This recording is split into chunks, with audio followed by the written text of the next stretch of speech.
평화를 빕니다. 안녕하세요. 안젤라입니다.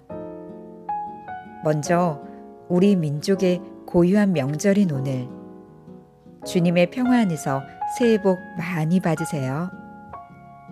오늘은 며칠간의 연휴로 그동안 못 봤던 가족들과 보낼 수 있는 설이라는 오붓한 시간이기도 하지만 그간 안녕하며 평화로이 가족들과 함께할 수 있음에 주님께 대한 감사가 느껴지기도 합니다.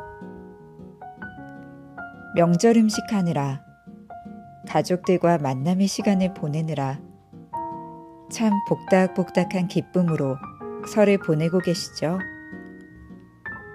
하지만 우리는 오늘 같은 순간에도 주님을 기다리는 일에 소홀해서는 안 되겠죠.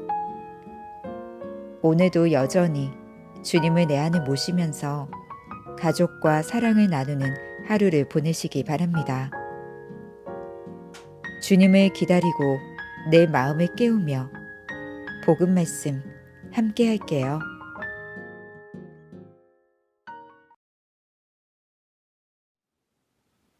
(1월 25일) 설. 복음. 너희도 준비하고 있어라. 루카가 전한 거룩한 복음입니다. 12장 35절에서 40절까지의 말씀입니다. 그때 예수님께서 제자들에게 말씀하셨다. 너희는 허리에 띠를 메고 등불을 켜놓고 있어라. 혼인잔치에서 돌아오는 주인이 도착하여 문을 두드리면 곧바로 열어주려고 기다리는 사람처럼 되어라. 행복하여라. 주인이 와서 볼 때에 깨어있는 종들. 내가 진실로 너희에게 말한다. 주인은 띠를 메고 그들을 식탁에 앉게 한 다음 그들 곁으로 가서 시중을 들 것이다. 주인이 밤중에 오든 새벽에 오든 종들의 그러한 모습을 보게 되면 그 종들은 행복하다. 이것을 명심하여라. 도둑이 몇 시에 올지 집주인이 알면 자기 집을 뚫고 들어오도록 내버려 두지 않을 것이다. 너희도 준비하고 있어라. 너희가 생각하지도 않은 때에 사람의 아들이 올 것이다. 주님의 말씀입니다.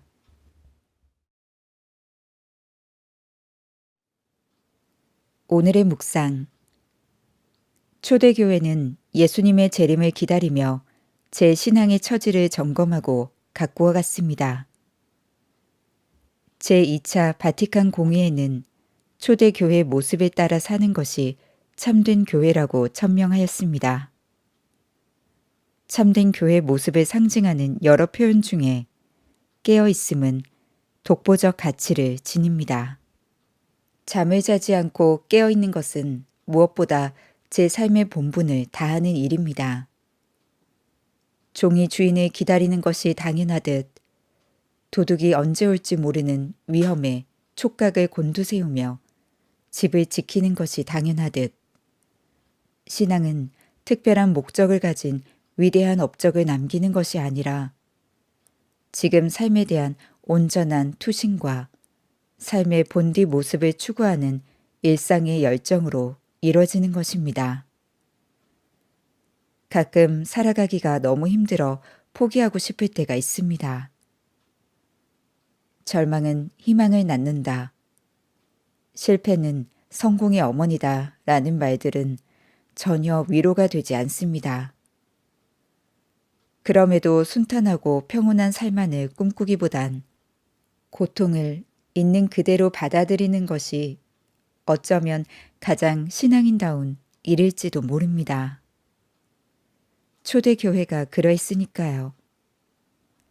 예수님께서 걸으신 순환의 길은 힘들고 아프지만 신앙인에겐 뜻깊고 보람있게 여겨졌으니까요.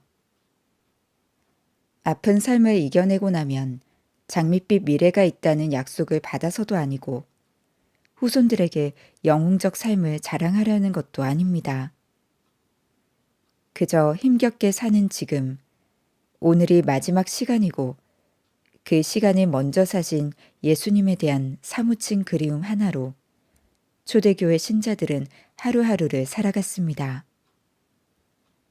그리고 그 곁엔 함께 아파하고 울어주는 형제, 자매들이 있었습니다.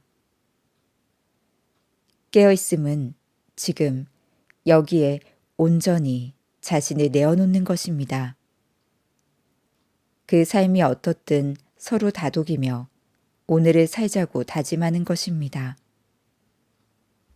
오늘이 바로 구원의 날이기 때문입니다.